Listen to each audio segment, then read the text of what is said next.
Hi guys, I hope everyone is well and having a wonderful week so far.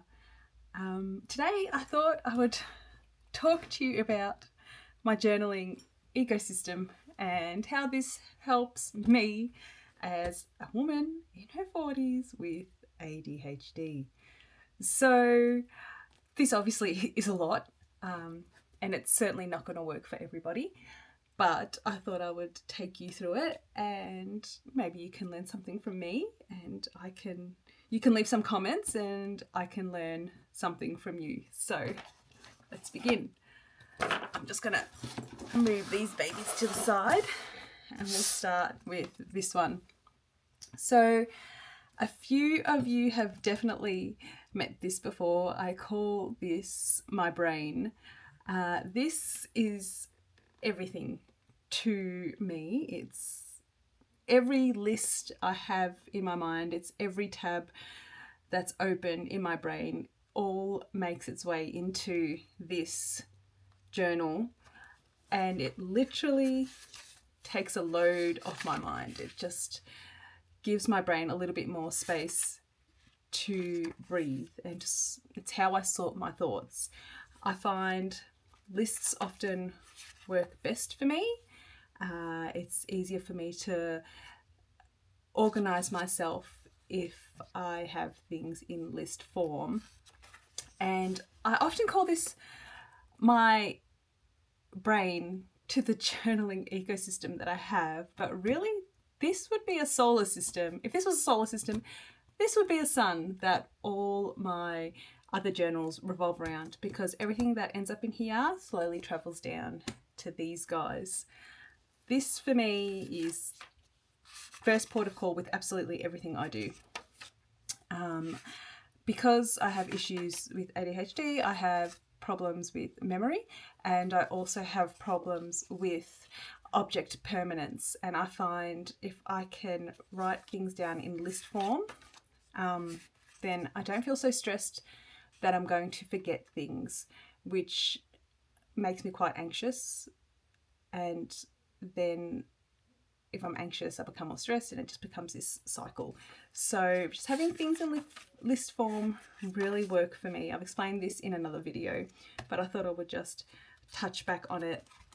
What I like to do is I just start each month. I have a list of what I do, my to-do list and my goals, and then any other lists that I want to add, such as at the moment I've got blog ideas, I've started a Commonplace journal. So all these lists have gone into this month, and I'll know where they are when I need them. I find this works really well because, for example, my made to-do list will end up in my everyday carry, which is part, and in my weekly. So how this works for me is that I'll write everything down that will be coming up within the month in here, and then it will go into my everyday carry, which is a good overview for me just to quickly see what's going on, where I've got to be, and what I'm doing within that month. And this doesn't overwhelm me. So if I need to add extra shifts at work, I can just pop them in. I've had birthday parties, going away parties, and so on this month. So that's all gone in here. And with this, I pair it with my weekly overview. This one lives at home. This one comes out with me. On a Sunday, I will sit here and let me just find a good page that's not a schmozzle, because everything's a schmozzle at the moment. I'll sit here and write down everything that I'm doing.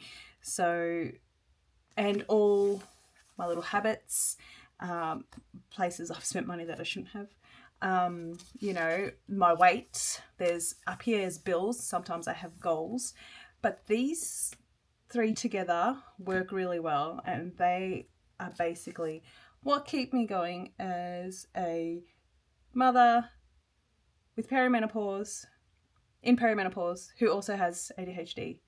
So these are my brain. All of these three are my brains on paper, but this little guy over here is definitely my number one and most probably my favorite as well.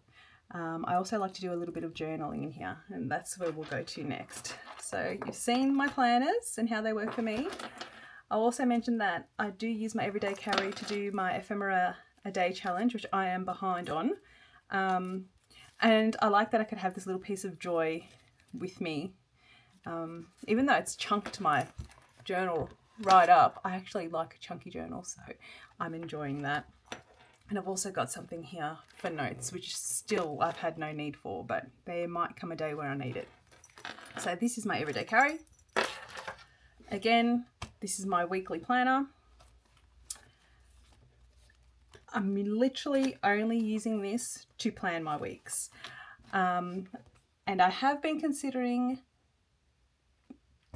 transitioning these two into a Hobonichi weeks, simply because I saw Earthy Sam's new video last night and it just looks so good. I can have everything in one place, which I think will work better for me, and just have one slim book that I carry.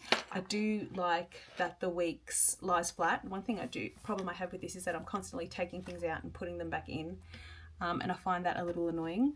I love the Traveller's Factory, I love Traveller's Company, I love Traveller's Notebooks, but I think these may in the future be relegated to travel journals only, because they're so beautiful and I love using them, but they're just not working for me at the moment. So I'm excited to try Hobonichi weeks next year, but I still want to involve these in my journaling somehow, and I just don't know in what form that will be. So as I said, these are my planners. I'll put them to the side. Next, I have my daily personal journal. Again, this works well with my brain because anything really special I'll usually write about in here as well, just for ease of access. If we've done something memorable with my family or anything like that, will generally also go in here at one time or another. This kind of works in reverse in the sense that I will write in here first and it will go in here second. Whereas generally speaking, everything goes in here first and then into all my other journals. So in here, I'm just using, I love Moomin, by the way. God, do I love Moomin. I'm just using a Hobonichi cousin. I like an April start, which may not be to everybody's taste.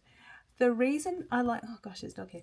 The reason I like an April start is because from January through to March, I basically don't know what day of the week it is. There is so much going on with my kids and with their schooling and clubs and work, and the first 3 months of the year just fly by. So starting in April feels like I'm giving myself a little bit of permission to breathe at the start of the year. And I don't feel so stressed about keeping on top of things because I've let my mind kind of settle into the new year. I don't know if that makes any sense, but it does for me. I like to use the monthly overview just to add like little bits and bobs, some ephemera. I'm recording my YouTube channels and like my YouTube videos in the day. The subscriber count just as something for myself. I played Subnautica with my kids because it came out. We had Mother's Day, and I'm really liking this as just a quick overview to see what my month is going to be like, and just how it's just pretty, and I like pretty. Then I've not really been sure with how to use this part, so the weekly overview. I was trying to use it with my little bits and bobs here, like work, gym, so on, but I feel like it's double handling. So I may actually start to use this to record my gym workouts, whether I went to the gym, how many steps I did, and using this as more of a habit tracker.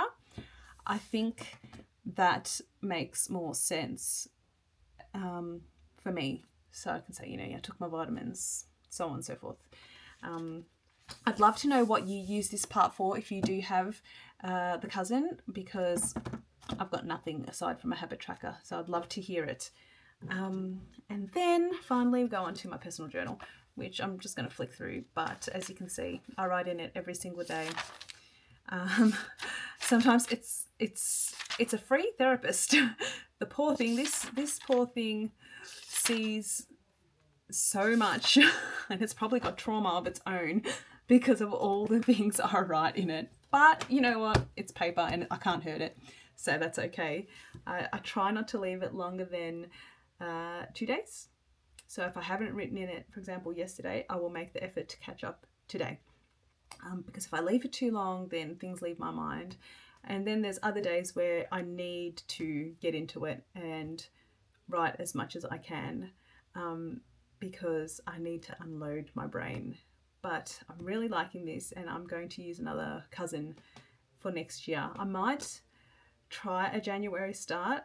I'll see what kind of roll I'm on come December, but usually the first 3 months of the year I find very overwhelming. I just feel like they're go, go, go. Maybe it's just me. I don't know if others feel that way, but that's definitely how I feel. So there's this one. And again, as I said, I use this one in conjunction with this A6 Superpower. Anything that goes in here that's notable will generally, as I said, start to go in here as just special days and special memories. Then we go on to my latest journal. Let me just clean this mess, which I started very recently, and it is my Commonplace, which I have decided is probably best to rename my knowledge journal. I have really been enjoying writing about all the wonderful things that I want to learn in here. It's actually brought me quite a lot of joy because I have so much that I'm interested in, and having a place to put it all has worked really well. I use this again in conjunction with my brain. Because I do have ADHD, as I said, I have issues with memory, and again, I am a list writer. So for me, lists are how I manage everything, because if I don't write it down, it's gone like a fart in a hurricane, and chances are I will not remember it again. If you do have ADHD, I highly recommend trying something like this. Obviously, it may not work for you, but I find it's helped me a lot, and I love this little book. In fact, I'm so scared I'm going to run out, and I've got so much left that I've already bought another one just in case. So as I said, everything I want to write about goes in here. It's great because as I want to add more things, obviously I'll write a list in here. I've decided I'd like to add etymology. I had a lovely comment from someone speaking about how she loves words and the word petrichor, which means the smell of rain. And I was like, gosh, I love words too, and I love to write about words. So, and understand the origin of words. So I'm definitely going to start writing about that in here as well. And also dinosaurs, because everybody loves dinosaurs. So that is my Commonplace / knowledge journal. And lastly, this very plain Hobonichi grid came about very organically. Again, it has come about based off my lists. What I like to do is, for YouTube videos, is kind of brainstorm things that I'd like to talk about, or topics that I would like to speak about. As I've said in past videos, journaling can be quite a solitary sport, right? Unless you've got friends who journal, you are basically doing this alone. So being able to speak to people who enjoy it and are obsessed with it as much as I am brings me great joy. And I know, as I have ADHD, I go off on tangents and I ramble. So one thing that's really helped me is just slowly recording everything I want to talk about and the things I want to say, getting them down on paper. I've only done this for the last video and this video, but I can already see it's going to be a staple for me. And also it'll be something nice for me to look back on in the future, being able to keep track of what I've been doing so content doesn't get stale, but also to see how I journal has shifted over time and the way things have changed. This definitely may not be my setup for next year, but for this year, what I'm doing with all these journals is really working for me. Again, everything stems off my brain. Lastly, and I know this is going to sound crazy, I'm very much considering another journal inspired by a lot of comments I've received on the channel. And joy journals has been thrown around a lot. Doing ephemera based on daily joys is one thing that I really liked. I believe that was Jane who suggested that, so thank you. Having a specific joy journal, people who tell me that they don't like to write anything bad in their journals, they just like to write their happy memories. I love this. And one thing I've been doing in my brain is every day I get into it and I write one good thing that's happened. So when my week has sucked or my day has sucked, I have got something to look back on to make me smile. This has now evolved into me wanting to have a joy journal, but I don't want something that I have to write pages upon pages. I just want to write maybe a few lines. So I've decided, because I'm nuts, that I am going to purchase a Midori 3-year, the mini size, where you really only have, I think, 3 lines to write per day. And I'm going to make the effort to write one thing every day in it that has brought me joy. The thing is with joy, it's like love. The big declarations are great and we love that, but it's the small things in the quiet moments that make you realize how lucky you are. So some days, you really do feel like there has not been one good thing, and it's hard to think of something joyful to write. I know I struggle now. Joy may look like your cat catching sun on the floor, catching those rays of sun, or that delicious coffee you had. Joy, or a cute stamp on some snail mail you got. Joy doesn't have to be loud. It can be soft. So I look forward to starting it, and I'll definitely let you know how it goes, and I'll introduce it when it arrives.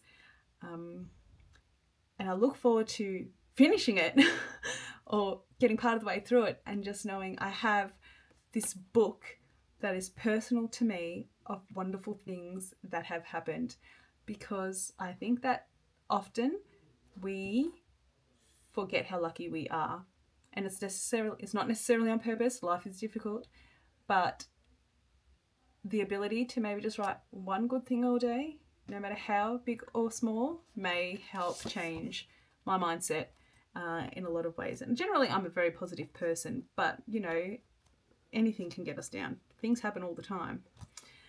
So yeah, I will let you know when that arrives. I hope I didn't ramble too much. And again, thank you for sticking around. To all my new subscribers, thank you for being here. It's amazing, and I'm having massive amounts of imposter syndrome right now because I feel like I'm so boring and maybe a little bit weird. So thank you for sticking around and watching. I would love to know about your journaling ecosystem / solar system and how it works for you.